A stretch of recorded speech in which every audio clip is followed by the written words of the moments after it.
How to fix low call volume on iPhone. Let's get started. The very first thing you want to do is use the volume up key. Likewise, you can enable speaker when you are in the call. If this solution doesn't work for you, what you can do is open your settings, scroll down, hit towards the option of accessibility, hit towards the option touch.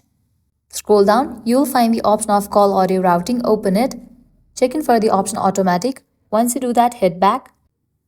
Scroll down, open the option audio and visual. Now toggle off for this option phone noise cancellation. Now head back to the main page of settings. Open the option general. Head towards the option of software update. If any updates are available over here, just update your device software to its latest version. Likewise, head back, scroll down, open the option of transfer or reset iPhone. Click on reset all settings. Now enter your passcode over here to continue with the process.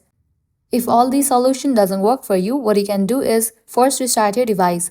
For that, press and quickly release the volume up button, press and quickly release the volume down button, press and hold the side button. When the Apple logo appears, you can remove the side button. Applying all these solutions, your problem will be fixed. So this is how you can fix low call volume on iPhone. If this video was helpful, don't forget to like, share and subscribe. Thank you.